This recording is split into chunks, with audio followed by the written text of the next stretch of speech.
안녕하세요. 오늘 이야기는 용산역에서 길을 잃은 어린 딸과 20년 동안 그 자리를 떠나지 못했던 엄마 이야기입니다. 엄마는 딸이 자신을 알아볼 수 있도록 젊은 시절 머리 모양도 바꾸지 못한 채 용산역에서 떡볶이 장사를 하며 살아왔습니다. 그리고 어느 비 오는 밤 작은 포장마차 TV 속에서 잃어버린 딸이 나타났습니다. 지금부터 들려드리겠습니다. 용산역에서 사라진 딸. 화면 속 여자가 입을 열었습니다. 저는 국민학교 4학년 때 용산역에서 어머니를 잃어버렸습니다. 정순이의 손에서 국자가 멈췄습니다. 비 내리는 늦은 밤 용산역 앞 작은 떡볶이 포장마차였습니다. 손님 하나 없는 시간, 구석에 낡은 브라운관 텔레비전만 지직거리고 있었습니다. 순이는 천천히 화면 쪽으로 고개를 돌렸습니다. 큰 눈, 또렷한 눈매, 그리고 웃을 때 살짝 들어가는 보조개. 순이의 숨이 멎었습니다. 20해 전 잃어버린 딸의 얼굴이 거기 그대로 있었습니다. 국자가 바닥으로 떨어졌습니다. 당, 미라야. 20해 동안 단 하루도 잊은 적 없는 얼굴이었습니다. 순이는 떨리는 손으로 화면을 붙잡았습니다. 우리 딸이야. 내가 용산역에서 잃어버린 우리 미라라고. 빗소리만 가득하던 포장마차 안으로 사람들이 하나둘 모여들었습니다. 도대체 그날 용산역에서는 무슨 일이 있었던 걸까요? 20해가 지난 지금 두 사람은 다시 만날 수 있을까요? 사람들이 포장마차 안으로 몰려들었습니다. 아주머니, 무슨 일이에요? 왜 그러세요? 어디 편찮으세요? 순이는 대답 대신 손가락으로 텔레비전을 가리켰습니다. 손끝이 사시나무처럼 떨렸습니다. 저 아이가 우리 딸이에요. 사람들은 화면과 순이의 얼굴을 번갈아 바라봤습니다. 화면 속 여자는 차분한 목소리로 이야기를 이어가고 있었습니다. 엄마는 저를 버린 게 아니었습니다. 저는 단 한 번도 그렇게 생각한 적이 없습니다. 그 말을 듣는 순간 순이는 바닥에 주저앉아 가슴을 쳤습니다. 엄마가 미안해. 엄마가 널 못 찾아서 미안해. 순이는 화면 속 딸의 얼굴에서 눈을 떼지 못했습니다. 세월이 흘러 어른이 되었지만 그 눈매와 보조개는 어릴 적 그대로였습니다. 순이는 떨리는 손으로 자기 입술 옆 점을 만졌습니다. 어린 미라가 늘 만지작거리던 점이었습니다. 그 작은 손길이 떠올라 순이는 더욱 가슴이 무너졌습니다. 틀림없었습니다. 20해 전 자신의 무릎에 누워 엄마 얼굴의 점을 만지작거리던 바로 그 아이였습니다. 빗소리만 들리던 포장마차가 순이의 울음으로 가득 찼습니다. 20해였습니다. 순이는 그 긴 세월 동안 용산역을 단 하루도 떠나지 못했습니다. 처음 몇 해는 매일같이 역 광장을 돌았습니다. 행여 딸이 다시 그 자리로 돌아올까봐 길을 잃었던 그 출구 앞에 몇 시간이고 서 있었습니다. 지나가는 아이들의 얼굴을 하나하나 들여다봤습니다. 비슷한 또래의 여자아이만 보면 가슴이 철렁 내려앉았습니다. 미라니, 우리 미라 아니니? 엉뚱한 아이의 손목을 잡았다가 그 어머니에게 모진 소리를 들은 적도 많았습니다. 멀쩡한 남의 애한테 왜 이래요? 정신 나간 사람 아니야. 그런 말을 들어도 순이는 그저 고개를 숙일 뿐이었습니다. 미라를 잃은 첫 해 순이는 거의 잠을 자지 못했습니다. 눈을 감으면 인파 속에서 엄마를 부르며 떠밀려가는 딸의 모습이 보였습니다. 밥을 먹다가도 딸 생각이 나면 수저를 놓고 멍하니 앉아 있었습니다. 남편 최선모와는 서로를 위로하기는커녕 누구의 잘못이냐며 모진 말을 주고받기도 했습니다. 당신이 마중을 똑바로 나갔으면 됐잖아요. 그럼 나는 무슨 죄야? 내가 데려오라고 했어. 상처 입은 두 사람은 서로에게 더 깊은 상처를 냈습니다. 결국 부부는 한 집에 살면서도 등을 돌린 채 지내게 되었습니다. 세월이 흐르며 순이는 차차 깨달았습니다. 누구를 탓한다고 딸이 돌아오는 것은 아니라는 사실을요. 그래도 순이는 멈출 수 없었습니다. 생계를 위해 역 앞에 작은 떡볶이, 포장마차를 차린 것도 그 때문이었습니다. 다른 곳으로 가면 딸이 돌아왔을 때 엄마를 못 찾을 것 같았습니다. 미라가 어릴 적 가장 좋아하던 음식이 떡볶이였습니다. 언젠가 딸이 돌아오면 따뜻한 떡볶이 한 그릇을 먹이고 싶다는 마음도 있었습니다. 그래서 순이는 하필이면 떡볶이 장사를 시작한 것입니다. 비가 오나 눈이 오나 순이는 같은 자리에 천막을 쳤습니다. 머리에는 늘 손수건을 둘러 머리띠처럼 묶었습니다. 손은 뜨거운 국물과 찬물에 번갈아 닿아 거칠어질 대로 거칠어졌습니다. 그래도 입술 옆 분홍빛 점마는 그대로였습니다. 젊을 적 남편 최선모가 가장 예쁘다고 했던 그 점이었습니다. 그리고 어린 미라가 늘 만지작거리던 점이기도 했습니다. 엄마 점 예쁘다. 어린 미라는 엄마 무릎에 누워 그 점을 만지작거리며 그렇게 말하곤 했습니다. 나도 크면 엄마처럼 여기 점 생겼으면 좋겠다. 순이는 그런 딸이 사랑스러워 꼭 안아주곤 했습니다.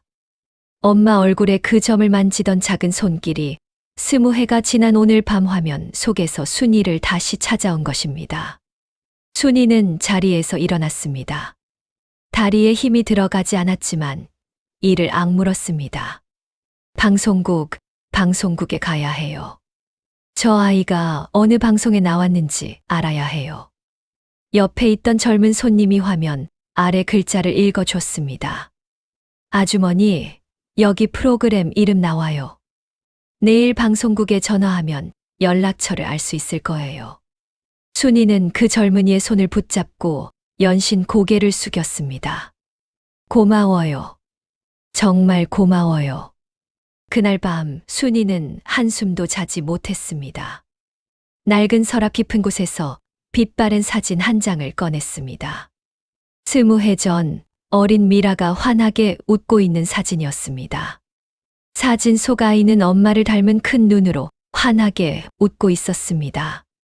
순이는 그 사진을 가슴에 꼭 안았습니다. 미라야, 엄마가 갈게. 이번에는 엄마가 꼭 너를 찾을게. 20해 동안 멈춰 있던 시간이 다시 움직이기 시작했습니다. 20해 전 그날은 국민학교 4학년 여름방학이었습니다. 그 시절 미라의 집은 가난했지만 따뜻했습니다. 아버지 최선모는 개봉동에서 작은 이발소를 했습니다. 손재주가 좋아 동네에서 인정받는 이발사였습니다. 저녁이면 미라의 머리를 직접 가위로 잘라주곤 했습니다. 우리 딸 머리는 아빠가 제일 잘 잘라. 엄마 정순이는 입술 옆에 분홍빛 점이 있는 고운 사람이었습니다. 미라는 그 점을 무척 좋아했습니다. 엄마 무릎에 누워 그 점을 만지작거리며 말하곤 했습니다. 엄마 점 예쁘다. 나도 크면 엄마처럼 여기 점 생기면 좋겠다. 엄마 얼굴에 그 점은 미라가 세상에서 가장 좋아하는 자리였습니다. 가끔 엄마는 미라에게 떡볶이를 만들어 주었습니다. 미라가 세상에서 가장 좋아하는 분식이었습니다. 매콤하고 따뜻한 떡볶이를 호호 불며 먹던 그 시절이 미라에게는 가장 행복한 기억으로 남아 있었습니다. 그러던 여름방학, 미라는 시골 이모 집에서 방학을 보내고 서울 집으로 돌아오는 길이었습니다. 이모 집은 충청도 작은 시골 마을이었습니다. 미라는 그곳에서 사촌 오빠 창영과 함께 잊지 못할 방학을 보냈습니다. 창영은 미라보다 6살이 많은 오빠였습니다. 마음이 따뜻하고 다정한 사람이었습니다. 미라를 친동생처럼 아꼈습니다. 냇가에서 물놀이를 할 때면 미라가 깊은 곳에 갈까봐 늘 손을 꼭 잡아주었습니다. 마당에서 옥수수를 쪄먹고 밤이면 평상에 누워 별을 보며 이야기를 나눴습니다. 미라야, 다음 방학에도 꼭 놀러와. 오빠가 더 재밌게 놀아줄게. 미라에게 창영은 세상에서 가장 좋은 오빠였습니다. 방학이 끝나자 엄마는 창영에게 미라를 서울까지 데려다 주라고 했습니다. 창영아, 용산역까지만 데려다 줘라. 거기 미라 엄마가 마중 나온다고 했으니까. 네, 엄마. 걱정 마세요. 제가 잘 데려다 줄게요. 창영은 미라의 손을 꼭 잡고 시외버스에 올랐습니다. 가는 내내 창영은 미라에게 사탕을 까주고 멀미하지 않게 창가 자리를 양보해 주었습니다. 긴 시간을 달려 버스는 서울로 들어섰습니다. 그런데 용산역에 거의 다 와 갈 무렵이었습니다. 창영에게 그날 꼭 가야 할 급한 일이 있었습니다. 마침 버스가 신호에 걸려 멈춰섰고 종점은 이제 한 정거장 앞에 보였습니다. 창영은 몇 번이나 미라에게 다짐을 받았습니다. 미라야, 바로 다음이 종점이야. 거기서 내리면 엄마가 기다리고 계실 거야. 절대 딴 데 가지 말고 알았지. 종점이 코앞이었고 엄마가 마중 나온다고 했으니 창영은 미라가 당연히 무사할 거라고 믿었습니다. 그 누구라도 그렇게 생각했을 것입니다. 어린 미라도 환하게 웃으며 고개를 끄덕였습니다. 응, 오빠. 잘 가. 창영은 손을 흔들며 버스에서 내렸습니다. 그것이 두 사람의 마지막이 될 줄은 그때는 아무도 알지 못했습니다. 하지만 버스는 종점이 아니라 종점 한 정거장 앞에서 사람들을 우르르 내려놓았습니다. 어른들에게는 고작 한 정거장이었지만 어린 미라에게는 전혀 다른 세상이었습니다. 사람들이 한꺼번에 내리자 미라도 겁에 질려 따라 내렸습니다. 그 시절 용산역 앞은 어린아이에게 너무나 넓고 무서운 곳이었습니다. 시골에서 올라온 사람들, 기차를 타러 가는 사람들, 커다란 짐보따리를 인 아주머니들, 호객하는 상인들, 버스와 택시의 경적 소리까지 한데 뒤엉켜 있었습니다. 미라는 사람들 물결에 밀려 순식간에 방향을 잃었습니다. 엄마. 목이 쉬도록 굴렀지만 엄마는 보이지 않았습니다. 엄마, 어디 있어? 엄마. 미라의 작은 몸은 인파 속에서 이리저리 떠밀렸습니다. 같은 시간 엄마 정순이는 종점 앞에서 딸을 기다리고 있었습니다. 버스가 도착할 때마다 까치발을 들고 사람들 사이를 살폈습니다. 하지만 아무리 기다려도 미라는 내리지 않았습니다. 순이의 가슴이 점점 조여왔습니다. 이상하다. 분명히 도착 시간 맞게 나왔는데. 순이는 반쯤 정신이 나간 사람처럼 용산역 안팎을 뛰어다니기 시작했습니다. 미라야. 최미라. 목이 터져라 딸의 이름을 불렀습니다. 아버지 최선모도 소식을 듣고 개봉동 이발소 문을 닫고 달려왔습니다. 평생 성실하게 이발소를 꾸려온 아버지였습니다. 키가 크고 마른 체형에 늘 흰 와이셔츠에 조끼를 입고 손에는 면도날에 베인 잔상처가 많은 사람이었습니다. 말수는 적었지만 딸을 끔찍이 아꼈습니다. 미라야. 아빠 왔다. 어디 있니? 부부는 밤이 깊도록 용산역 일대를 헤맸습니다. 순이는 목이 쉬어 더는 소리가 나오지 않을 때까지 딸의 이름을 불렀습니다. 최선모는 역 안의 모든 통로와 대합실을 샅샅이 뒤졌습니다. 파출소에 신고도 했습니다. 하지만 그 시절에는 잃어버린 아이를 찾을 방법이 마땅치 않았습니다. 경찰은 며칠 기다려보라는 말만 되풀이했습니다. 부부는 직접 미라의 사진을 넣은 전단을 만들었습니다. 밤을 새워 전단을 붙이고 또 붙였습니다. 용산역 기둥마다, 버스 정류장마다, 시장 골목마다 미라의 얼굴이 붙었습니다. 방송국에도 사연을 보냈습니다. 라디오에서 미라를 찾는다는 사연이 흘러나오기도 했습니다. 순이는 매일 아침 역으로 나가 종일 사람들을 살피다 밤이 되어서야 돌아왔습니다. 그래도 미라는 돌아오지 않았습니다. 하루가 가고 한 달이 가고 한 해가 갔습니다. 그렇게 세월은 무심하게 흘러갔습니다. 한편 미라는 며칠 동안 서울 거리를 떠돌았습니다. 집을 찾아가려고 걷고 또 걸었습니다. 하지만 미라가 아는 것은 개봉동이라는 동네 이름뿐이었습니다. 그것이 어디인지 어떻게 가야 하는지는 알 수 없었습니다. 배는 고팠고 발은 부르텄고 밤은 너무 무서웠습니다. 가게 처마 밑에서 웅크려 잠을 자다가 쫓겨나기도 했습니다. 먹을 것을 얻으려고 손을 내밀었다가 매정한 소리를 듣기도 했습니다. 그렇게 며칠이 지난 어느 저녁이었습니다. 미라는 어느 시장 골목에서 우유 한 병을 훔치다가 주인에게 붙잡혔습니다. 주인은 미라의 멱살을 잡고 호통을 쳤습니다. 이 도둑년이 어디서? 부모가 누구야? 미라는 그저 울기만 했습니다. 엄마를 잃어버렸어요. 배가 너무 고파서요. 잘못했어요. 그 말에 주인은 잠시 손을 멈췄지만 결국 미라를 골목 밖으로 떠밀었습니다. 미라는 다시 거리를 떠돌았습니다. 밤이 되면 가게 처마 밑에 웅크려 잠을 청했습니다. 낮에는 혹시 엄마가 보일까 하여 사람들의 얼굴을 하나하나 살폈습니다. 한 번은 멀리서 엄마와 비슷한 뒷모습을 보고 미친 듯이 달려간 적도 있었습니다. 엄마, 엄마. 하지만 그 사람이 돌아본 얼굴은 낯선 아주머니였습니다. 미라는 그 자리에 주저앉아 한참을 울었습니다. 며칠을 굶고 헤맨 끝에 미라의 발은 부르터 더는 걸을 수 없을 지경이 되었습니다. 그렇게 한 골목 모퉁이에 쓰러지듯 앉아있을 때였습니다. 한 아주머니가 미라의 손을 덥석 붙잡았습니다. 얘야, 너 이러다 길에서 죽겠다. 며칠째 여기 있는 거 봤다.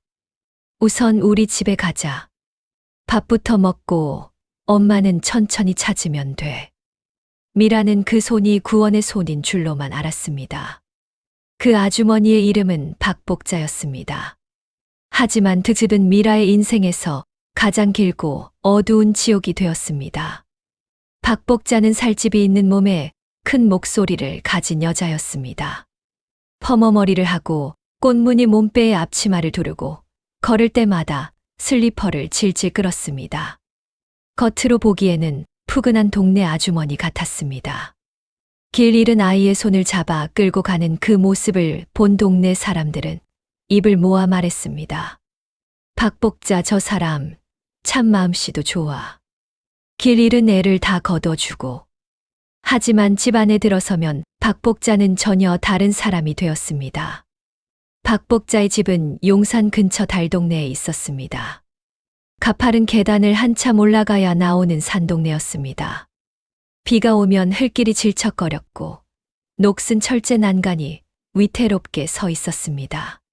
좁은 골목마다 연탄 냄새가 배어 있었고 판자를 덧댄 슬레이트 지붕 아래로 겨울이면 찬바람이 그대로 들이쳤습니다. 미라는 그 끝없는 계단을 박복자의 손에 이끌려 올라갔습니다. 계단은 너무 높고 길어서 어린 미라에게는 마치 다른 세상으로 끌려가는 길처럼 느껴졌습니다. 한 칸 한 칸 오를 때마다 미라는 자꾸만 뒤를 돌아봤습니다. 저 아래 어딘가에 엄마가 있을 것만 같았기 때문입니다. 아주머니, 우리 엄마는 어디서 찾아요? 올라가서 밥부터 먹자. 엄마는 차차 찾으면 돼. 박복자의 말투는 부드러웠습니다. 그래서 미라는 그 손을 의심하지 않았습니다. 첫날 밤 박복자는 따뜻한 밥과 국을 내주었습니다. 미라는 며칠 만에 먹는 따뜻한 밥에 눈물이 났습니다. 좋은 분이다. 이 아주머니가 우리 엄마를 찾아주실 거야. 미라는 그렇게 믿으며 잠이 들었습니다. 하지만 다음 날 새벽이었습니다. 박복자가 양은 대야를 마당에 쾅 내려놓으며 소리쳤습니다. 최미라, 안 일어나. 새벽이 다 됐는데 밥은 누가 하라고. 미라는 깜짝 놀라 일어났습니다. 그 집에는 식구가 많았습니다. 자리에 눈 아픈 시아버지, 정신이 오락가락하는 치매 시어머니, 박복자의 남편, 그리고 어린 남매와 중학생 아들까지 있었습니다. 미라는 그날부터 그 집의 식모가 되었습니다. 처음에 미라는 영문을 몰랐습니다. 아주머니, 우리 엄마는 언제 찾으러 가요? 그렇게 물으면 박복자는 늘 같은 대답을 했습니다. 찾고 있으니까 걱정 마라. 그동안 너는 밥값이나 해. 며칠만 하던 것이 한 달이 되고 한 해가 되었습니다. 박복자는 끝내 미라의 엄마를 찾아줄 생각이 없었습니다. 오히려 일 잘하는 미라를 공짜로 부려먹을 수 있어 내심 좋아했습니다. 새벽밥 준비, 설거지, 빨래, 청소, 치매 할머니 돌보기까지 모두 미라의 몫이 되었습니다. 세탁기도 없던 시절이었습니다. 미라는 커다란 다라이에 빨래를 가득 담아 찬물에 손을 넣고 빨았습니다. 겨울이면 손등이 쩍쩍 갈라지고 피가 났습니다. 그래도 빨래가 조금이라도 늦으면 박복자는 젖은 수건을 미라의 얼굴에 던졌습니다. 이년아, 손이 발이 됐냐? 빨래 하나 제대로 못하고. 밥상을 차릴 때도 마찬가지였습니다. 고기 반찬은 식구들 앞에만 놓였습니다. 미라의 밥그릇 옆에는 늘 김치 한 종지뿐이었습니다. 주워다 먹여주는 것만 해도 어디냐. 욕심 부리지 마라. 명절이 되면 미라의 서름은 더욱 깊어졌습니다. 설날 아침 식구들은 둘러앉아 떡국을 먹고 새 옷을 입었습니다. 박복자의 어린 남매는 색동저고리를 입고 세뱃돈을 받았습니다. 미라는 부엌에서 산더미 같은 설거지를 했습니다. 손이 빨갛게 얼어도 아무도 미라를 부엌에서 부르지 않았습니다. 미라는 부엌 창틈으로 그 풍경을 바라보며 생각했습니다. 우리 엄마 아빠도 지금 떡국을 드시고 계실까? 나를 생각하며 우시지는 않을까? 치매에 걸린 시어머니를 돌보는 일도 온전히 미라의 몫이었습니다. 할머니는 한밤중에 집을 나가 골목을 헤매기도 했습니다. 그럴 때마다 미라는 잠옷바람으로 뛰어나가 할머니를 찾아 헤맸습니다.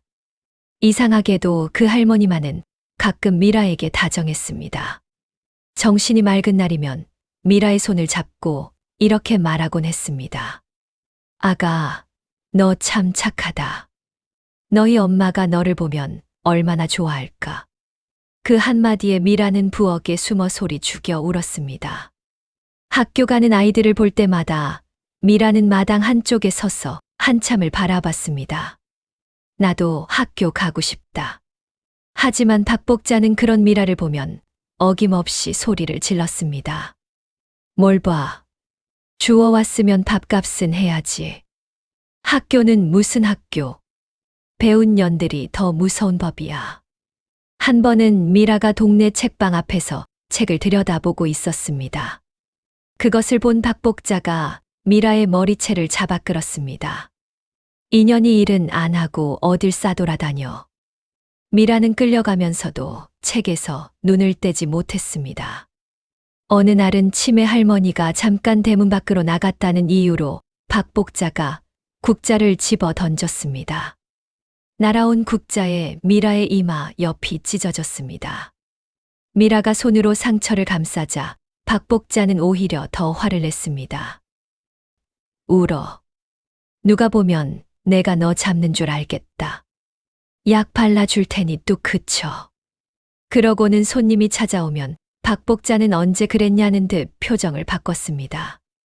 아이고, 이 불쌍한 것을 내가 걷어서 키우잖아요. 길에서 죽을 뻔한 걸 내가 살려놨지. 손님들은 박복자를 보며 혀를 찼습니다. 참 마음씨도 좋으셔. 복 받으실 거예요. 문이 닫히면 박복자는 다시 본래의 얼굴로 돌아갔습니다. 한겨울의 어느 날이었습니다. 미라는 며칠째 고열에 시달리고 있었습니다. 몸은 불덩이처럼 뜨거웠고 기침이 끊이지 않았습니다. 그래도 새벽이면 어김없이 일어나 찬물에 빨래를 해야 했습니다. 손이 곱아 빨래방망이를 제대로 쥘 수도 없었습니다. 미라가 마당에서 비틀거리자 박복자가 다가와 등을 떠밀었습니다. 엄살 부리지 마. 이깟 감기로 누가 죽기라도 한다더냐. 미라는 결국 빨래터에서 정신을 잃고 쓰러졌습니다. 찬 마당 바닥에 한참을 쓰러져 있었지만 아무도 미라를 일으켜 주지 않았습니다. 정신이 든 미라는 혼자 일어나 다시 빨랫감을 집었습니다. 그날 밤 미라는 차가운 방구석에 누워 천장을 바라봤습니다.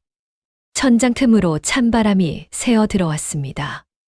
미라는 작은 목소리로 중얼거렸습니다. 엄마, 나 너무 아파. 엄마 보고 싶어. 미라는 그래도 마음속으로 한 가지만은 굳게 믿었습니다. 엄마는 나를 버리지 않았어. 엄마는 지금도 나를 찾고 있을 거야. 그 믿음 하나가 미라를 버티게 했습니다. 박복자의 집에는 식구들 옷가지가 늘 산더미처럼 쌓여 있었습니다. 박복자는 미라에게 떨어진 단추를 달고 터진 솔기를 꿰매고 해진 옷단을 고치는 일까지 시켰습니다. 처음에는 바늘에 손을 찔려 피가 났습니다. 골무도 없이 맨손으로 두꺼운 천을 꿰매다 보니 손끝이 성할 날이 없었습니다. 하지만 미라는 손이 야물었습니다.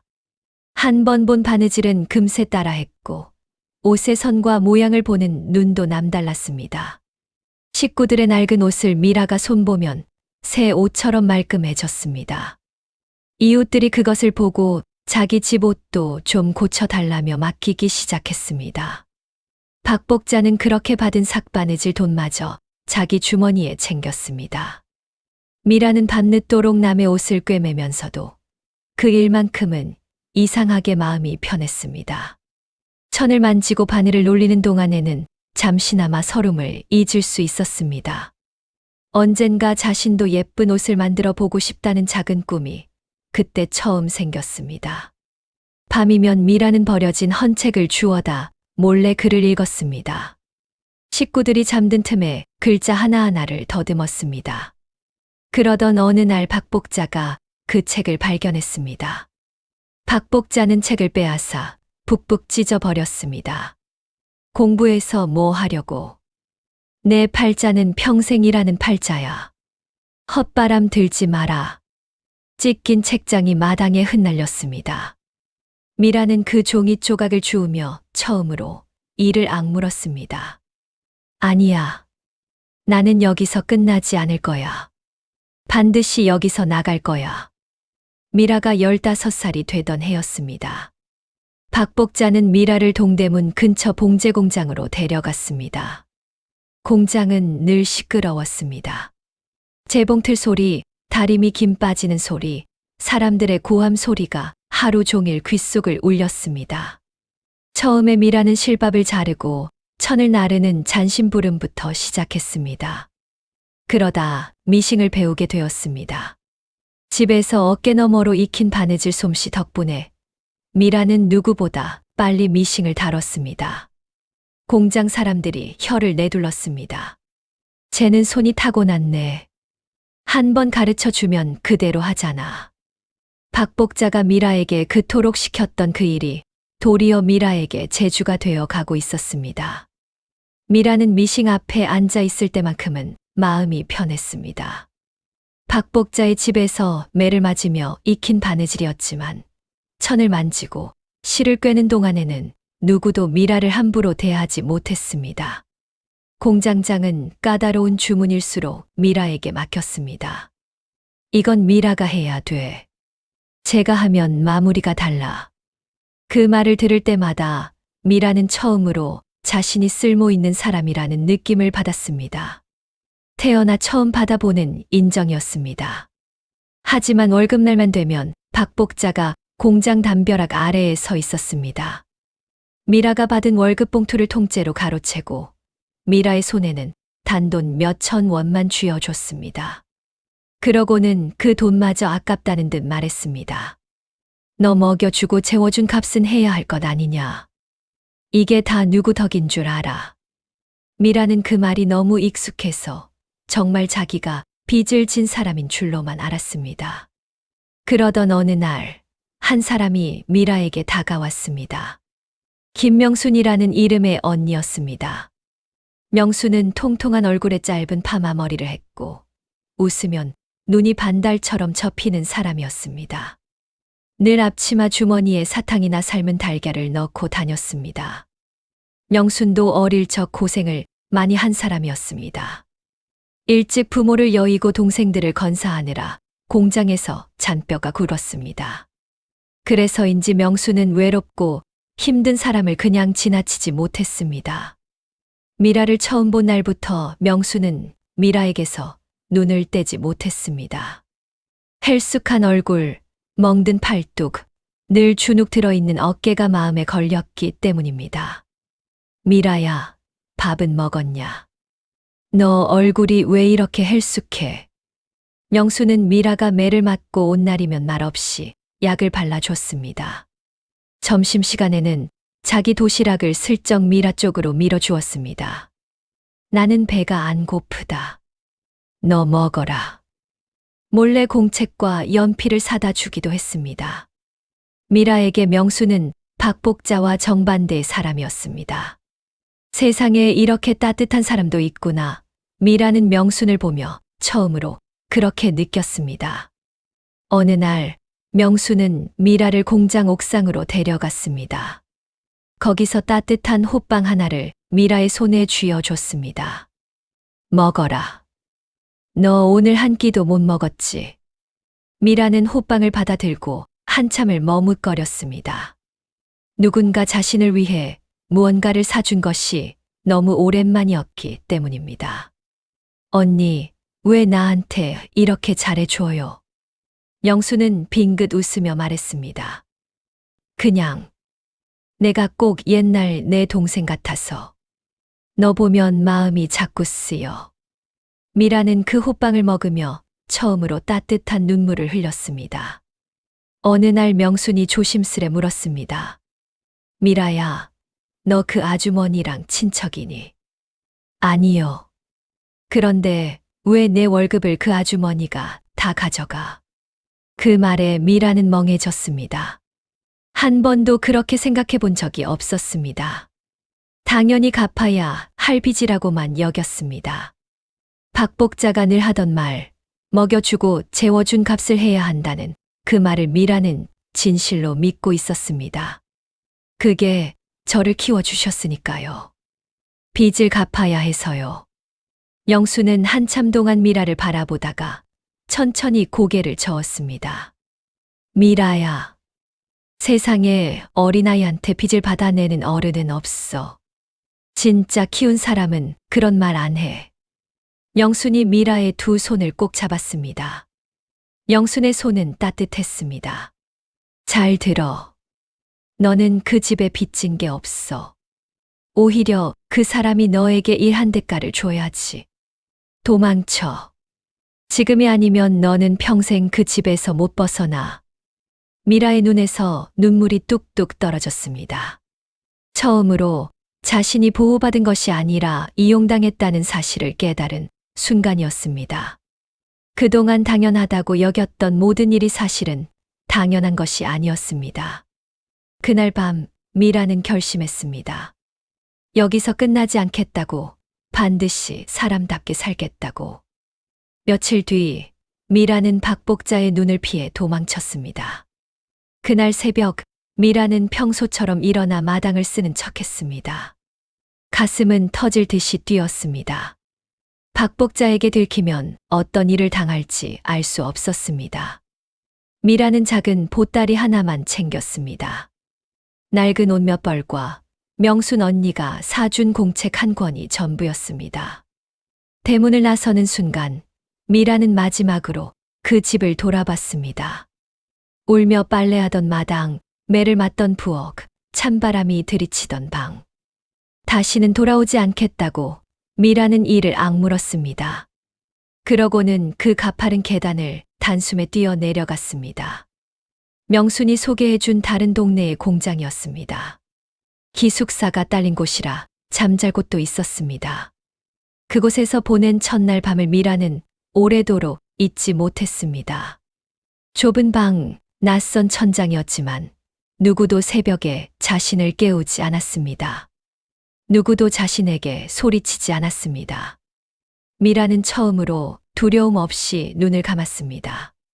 그리고 작게 속삭였습니다. 엄마, 나 이제 그 집에서 나왔어. 이제부터 진짜 내 인생을 살 거야. 기숙사 생활은 고단했지만 적어도 매를 맞지는 않았습니다. 좁은 방에 여러 명이 함께 자야 했고 끼니는 늘 부실했습니다. 그래도 미라에게는 그곳이 천국 같았습니다. 무엇보다 자기가 번 월급을 자기 손에 쥘 수 있었습니다. 미라는 처음으로 받은 온전한 월급 봉투를 가슴에 품고 한참을 울었습니다. 봉투 안에 돈을 세고 또 세었습니다. 비록 적은 돈이었지만 누구에게도 빼앗기지 않은 자신만의 돈이었습니다. 미라는 그 돈으로 가장 먼저 참고서 한 권을 샀습니다. 새 책에서 나는 잉크 냄새를 맡으며 미라는 다짐했습니다.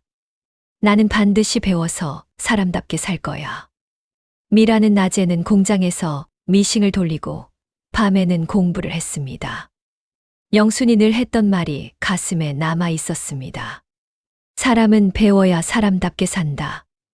미라는 새 참고서가 닳도록 글자를 외웠습니다.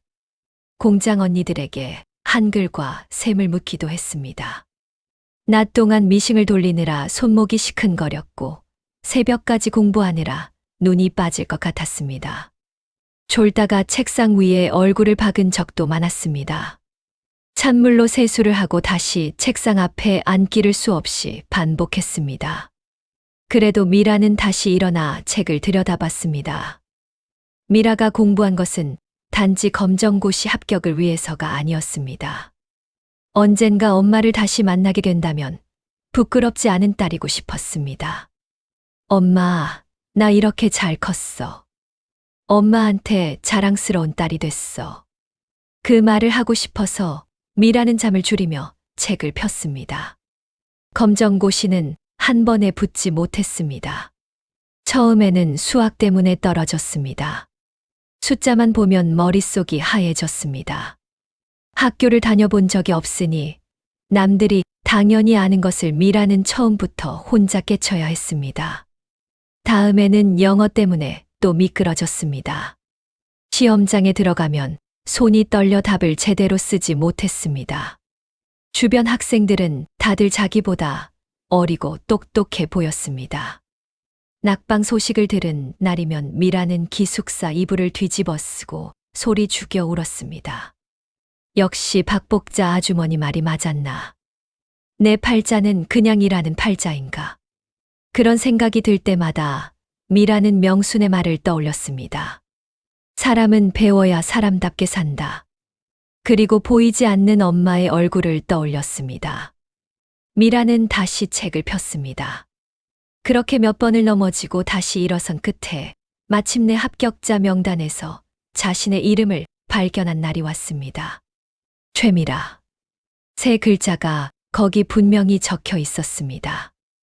미라는 손으로 그 이름을 몇 번이나 쓰다듬었습니다. 그러고는 공장 화장실에 숨어 한참을 울었습니다. 엄마, 나 합격했어. 나 이제 학생이야. 아무도 없는 화장실에서 미라는 보이지 않는 엄마에게 그렇게 말했습니다.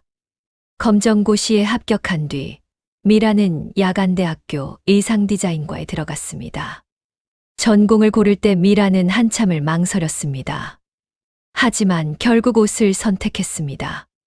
박복자의 집에서 떨어진 단추를 달고 해진 옷을 꿰매던 그 손이, 공장에서 미싱을 돌리던 그 손이 미라를 옷으로 이끌었습니다. 미라를 가두려던 노동이 어느새 미라를 일으켜 세우는 재주가 되어 있었습니다. 미라는 가끔 그 사실이 신기하기도 하고 서글프기도 했습니다. 박복자가 매를 들어가며 시키던 그 바느질이 아니었다면 지금의 자신은 없었을지도 모릅니다. 하지만 그것은 박복자의 은혜가 아니었습니다. 어떤 고통 속에서도 무언가를 배우고 일어서려 했던 어린 자신의 안간힘이었습니다. 미라는 그렇게 생각하며 이를 악물었습니다. 나는 반드시 내 이름으로 옷을 만들 거야. 누구의 그늘도 아닌 내 손으로. 미라는 낮에는 동대문 공장에서 일하고 밤에는 학교에 갔습니다. 지하철 막차를 타고 기숙사로 돌아오면 몸은 부서질 것 같았습니다. 차창에 머리를 기댄 채 졸다가 내릴 역을 지나친 적도 많았습니다. 그래도 마음만은 처음으로 살아있는 것 같았습니다. 대학교 입학식 날이었습니다. 다른 학생들 곁에는 부모님이 함께 와 있었습니다. 축하한다며 꽃다발을 안겨주고 사진을 찍어주는 가족들로 운동장이 북적였습니다. 미라는 홀로 한쪽 구석에 앉아 있었습니다. 부럽기도 하고 서럽기도 한 마음을 꾹 눌렀습니다. 그때였습니다. 저쪽에서 누군가 헐레벌떡 뛰어왔습니다. 명순이었습니다. 미라야. 우리 미라 대학생 됐네. 명순은 숨을 헐떡이며 신문지에 싼 김밥을 미라에게 내밀었습니다. 오늘아, 차가 막혀서 늦었다. 아침도 못 먹었지. 이거 먹어. 내가 새벽에 싼 거야. 미라는 김밥을 받아 들고 그만 눈물을 터뜨렸습니다. 세상에 자신을 축하해 주는 사람이 있다는 사실이 미라에게는 너무나 큰 일이었습니다. 언니, 고마워요. 정말 고마워요. 울긴 왜 울어 좋은 날인데. 어서 먹어. 정말 고마워요. 영수는 미라의 등을 토닥였습니다. 미라야, 너 정말 대단하다. 그 어린 나이에 도망쳐서 혼자 공부해서 이렇게 대학생까지 됐잖아. 나는 내가 진짜 자랑스럽다. 영순의 그 말에 미라는 더욱 눈물이 났습니다. 부모님 대신 명순 언니가 그 자리에서 미라의 가족이 되어 주었습니다. 그날의 김밥 한 줄을 미라는 평생 잊지 못했습니다. 훗날 미라가 아무리 좋은 음식을 먹어도 그 신문지에 싼 김밥만큼 맛있는 것은 없었습니다. 세월이 흘렀습니다. 처음 미라가 자기 디자인으로 옷을 만들어 보겠다고 했을 때 주변에서는 다들 고개를 저었습니다. 공장에서 시키는 거나 잘 만들지 무슨 디자인이냐.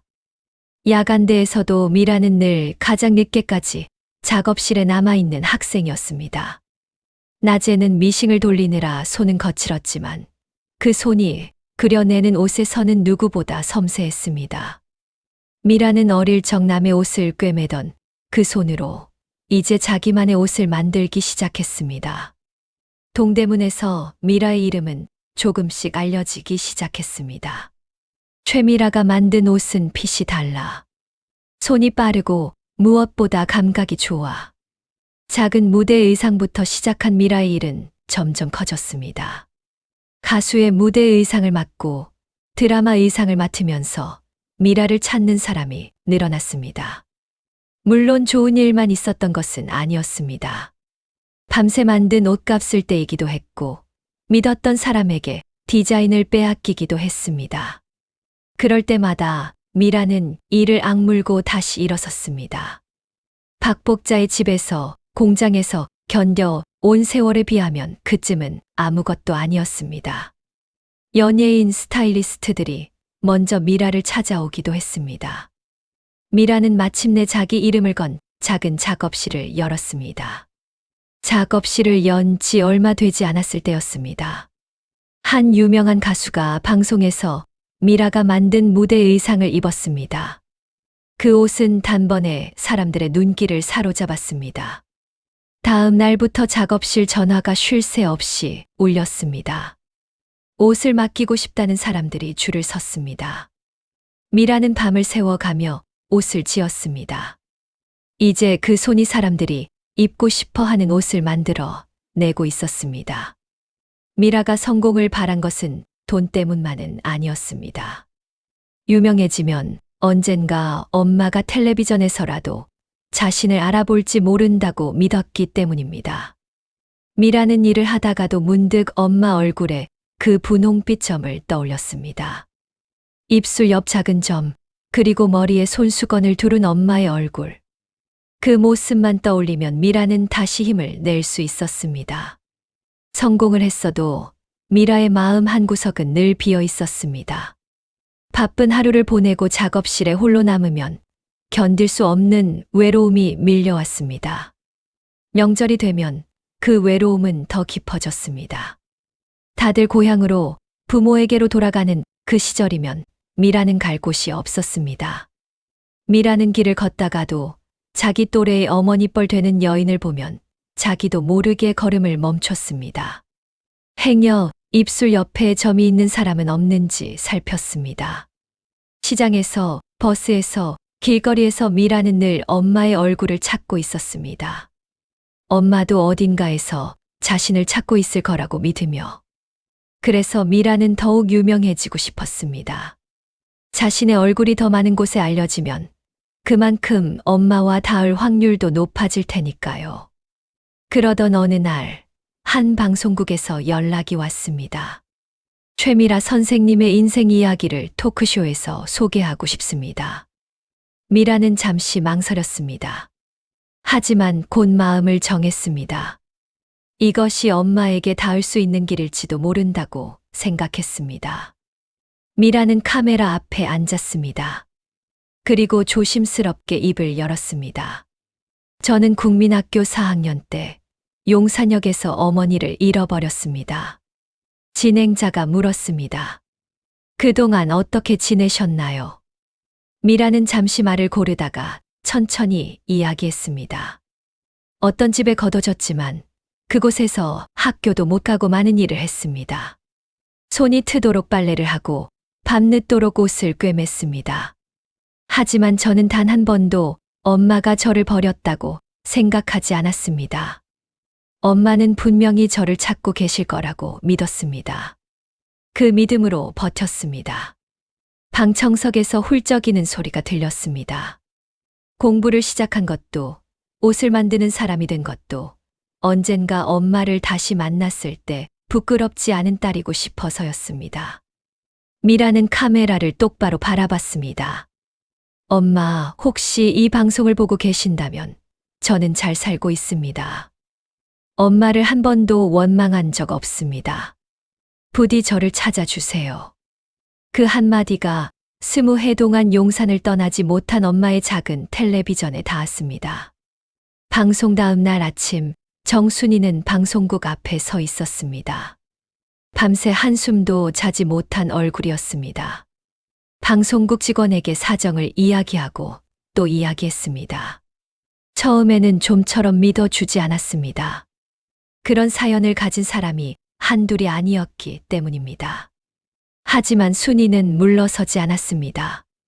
빛바랜 사진 한 장을 꺼내 보였습니다. 20해 전 어린 미라의 사진이었습니다. 우리 미라예요. 어릴 때 내 얼굴점을 그렇게 좋아했어요. 늘 만지작거렸지요. 그 아이라면 분명히 기억하고 있을 거예요. 그 말에 직원의 표정이 달라졌습니다. 사진 속 어린아이 얼굴이 방송에 나온 미라의 얼굴과 너무도 닮아 있었기 때문입니다. 방송국에서는 신중하게 사실을 확인했습니다. 순이가 기억하는 미라의 어린 시절, 잃어버린 날짜와 장소, 그리고 빛바랜 사진까지 모든 것이 맞아떨어졌습니다.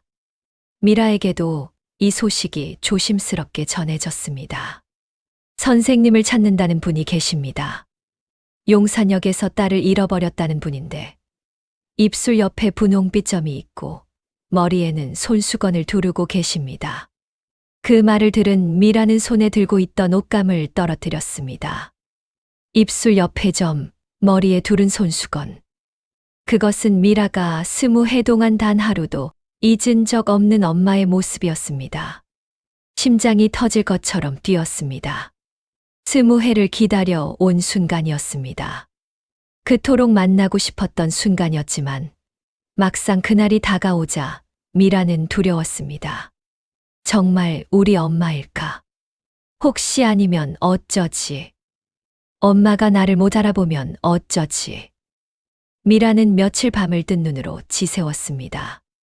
그리고 마침내 약속한 날이 왔습니다. 며칠 뒤 미라의 작업실로 한 사람이 찾아왔습니다. 문이 열리고 작은 체구의 한 여인이 안으로 들어섰습니다. 복고풍 단발머리, 머리에 두른 손수건, 거칠어진 두 손, 그리고 입술 옆 분홍빛 점. 여인은 작업실 안을 천천히 둘러봤습니다. 그러다 미라와 눈이 마주쳤습니다. 순간 두 사람은 그대로 굳어버렸습니다. 미라는 멀리서도 한눈에 알아봤습니다. 엄마였습니다. 순이는 미라를 보자마자 다리에 힘이 풀려 그 자리에 주저앉았습니다. 미라야. 미라는 한동안 움직일 수 없었습니다. 엄마의 얼굴은 세월에 많이 변해 있었습니다. 주름이 깊어졌고 머리에는 흰 머리가 가득했습니다. 곱던 손은 거칠게 갈라져 있었습니다. 그동안의 고생이 그 작은 몸에 고스란히 새겨져 있었습니다. 하지만 눈빛만은 그대로였습니다. 어린 시절 자신을 바라보던 그 따뜻한 눈빛이었습니다. 미라는 천천히 엄마에게 다가갔습니다. 그리고 무릎을 꿇고 엄마의 두 손을 잡았습니다. 순이는 떨리는 손으로 미라의 얼굴을 어루만졌습니다. 미라도 천천히 손을 들어 엄마 입술 옆에 그 분홍빛 점을 가만히 만졌습니다.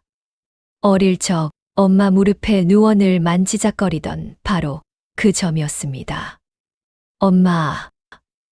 엄마 얼굴 점. 나 이거 다 기억해. 어릴 때 내가 맨날 만졌잖아. 순이는 그 말의 끝내 오열했습니다. 그래. 우리 미라가 이 점을 그렇게 좋아했지. 우리 미라 맞아. 틀림없는 우리 딸이야. 순이의 눈에서 눈물이 쉴 새 없이 흘러내렸습니다. 엄마가 미안해.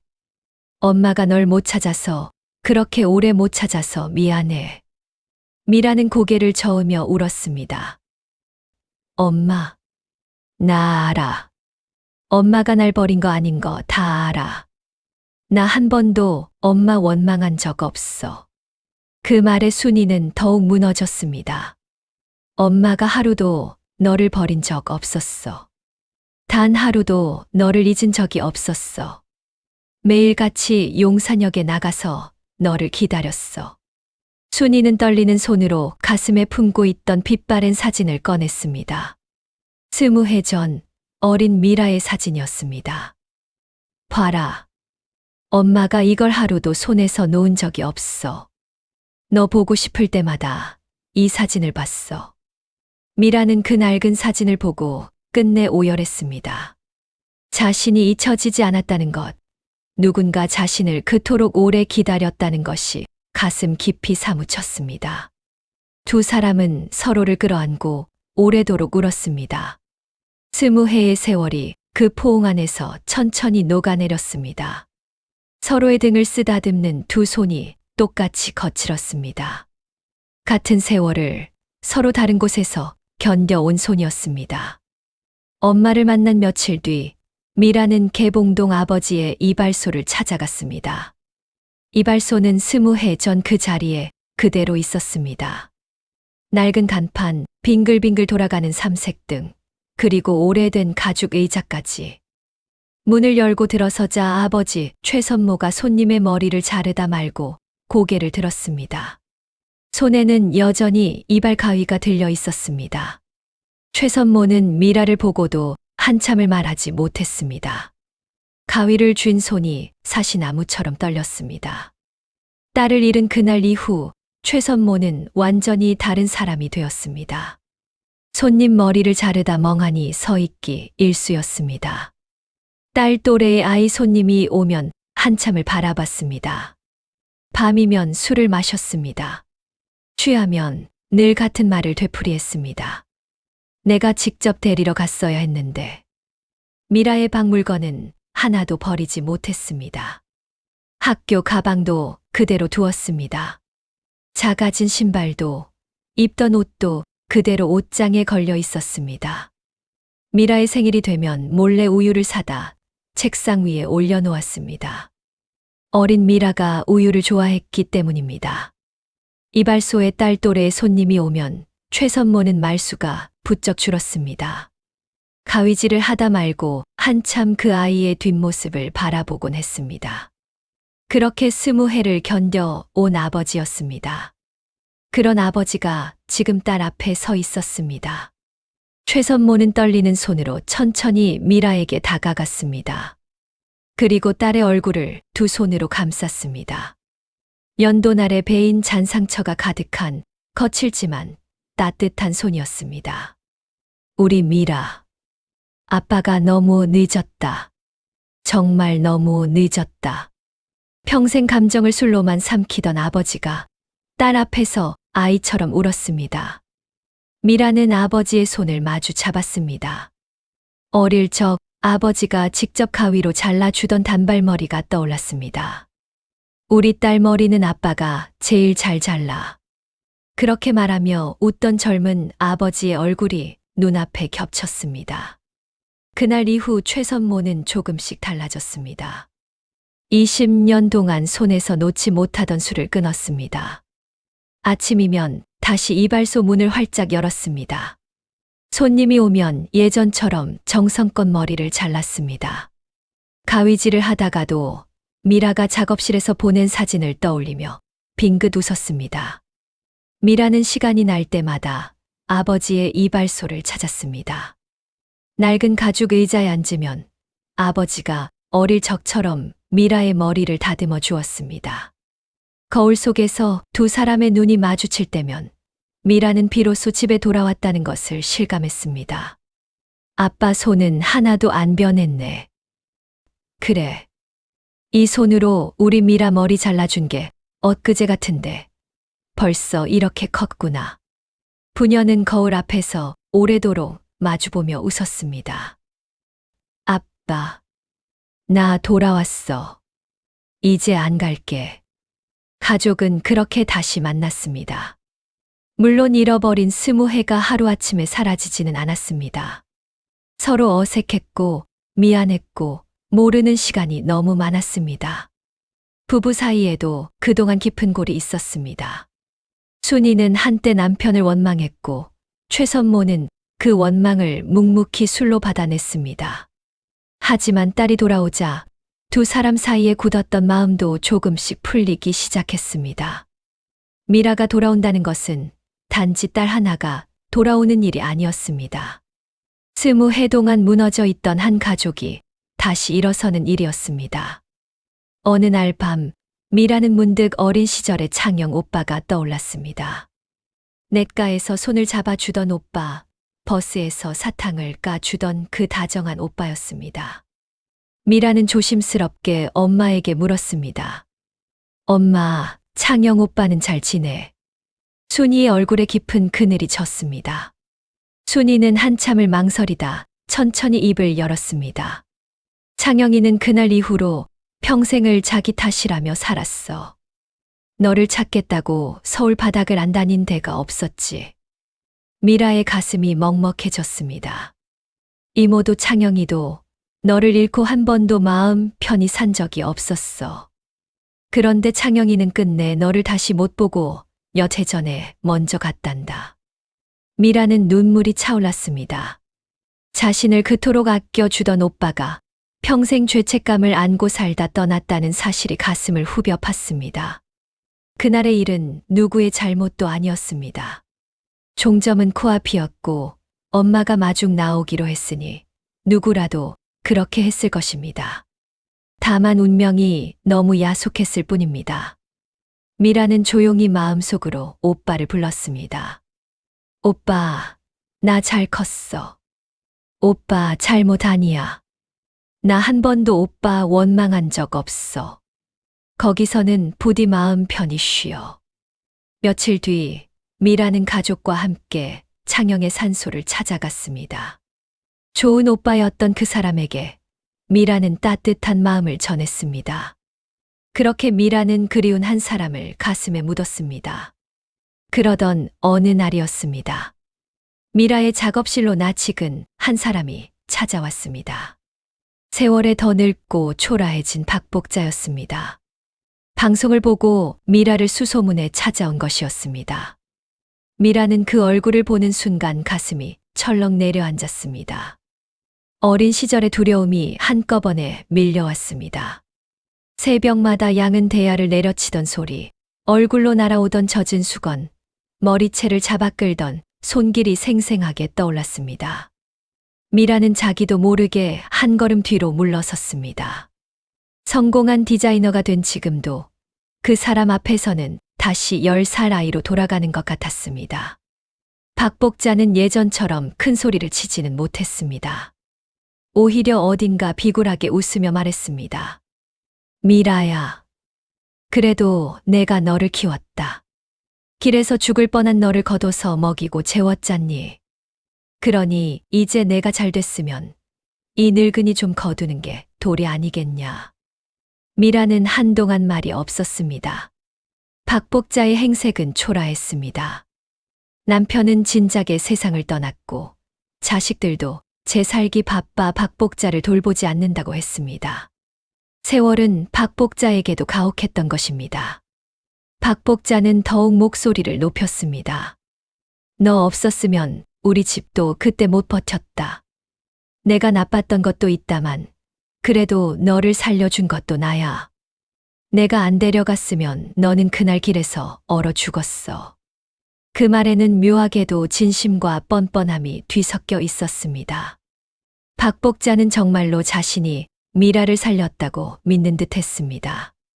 자신이 한 일이 학대였다는 사실은 끝내 인정하지 않았습니다. 가난과 욕심에 비뚤어진 사람의 마지막 자기 변명이었습니다. 미라는 천천히 입을 열었습니다. 목소리는 떨렸지만 더 이상 10살 아이의 목소리가 아니었습니다. 맞아요. 아주머니가 그날 저를 데려가신 건 사실이에요. 그날 밤 따뜻한 밥을 주신 것도 기억해요. 박복자의 얼굴에 안도의 빛이 스쳤습니다. 하지만 미라의 말은 거기서 끝나지 않았습니다. 그런데 아주머니, 저는 아주머니 집에서 단 하루도 사람답게 살아본 적이 없어요. 학교 한 번 못 가고 매를 맞고 제가 번 돈은 전부 빼앗겼어요. 아주머니가 저를 살린 게 아니라 제 어린 시절을 다 가져가신 거예요. 박복자는 입을 다물지 못했습니다. 그래도 저는 아주머니를 원망하지 않으려고 해요. 원망하면서 살기에는 제 삶이 너무 아까우니까요. 아주머니 덕분에 바느질을 배운 것도 맞고 그게 지금의 저를 만든 것도 맞아요. 하지만 그건 아주머니가 베푼 은혜가 아니라 제가 그 안에서 살아남으려고 발버둥 친 결과예요. 미라의 목소리는 떨렸지만 흔들리지 않았습니다. 박복자는 무어라 변명을 하려 했습니다. 그건 다 너 잘 되라고. 아니요. 미라가 조용히 말을 잘랐습니다. 저 잘 되라고 하신 일은 단 하나도 없었어요. 학교 보내달라고 했을 때 아주머니는 책을 찢으셨어요. 제가 아파 쓰러졌을 때도 일을 시키셨어요. 제가 번 돈은 전부 가져가셨고요. 그건 보살핌이 아니에요. 박복자는 그제야 입을 다물었습니다. 미라는 잠시 숨을 고른 뒤 말을 이었습니다. 그래도 한 끼 식사는 대접해 드릴게요. 그건 그날 밤 저에게 따뜻한 밥을 주셨던 것에 대한 답례예요. 하지만 그 이상은 없어요. 아주머니의 노후는 아주머니의 몫이에요. 박복자는 한참을 그 자리에 서 있다가 결국 아무 말도 하지 못하고 돌아섰습니다. 문을 나서는 박복자의 등은 한없이 작고 굽어 있었습니다. 미라는 그 뒷모습을 바라보며 잠시 망설였습니다. 그러고는 직원을 불러 박복자에게 따뜻한 밥 한 끼를 대접해 보내라고 일렀습니다. 그것은 용서가 아니었습니다.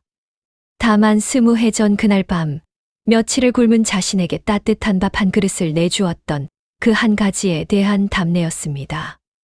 미라는 그 한 끼로 어린 시절과 작별하고 싶었습니다.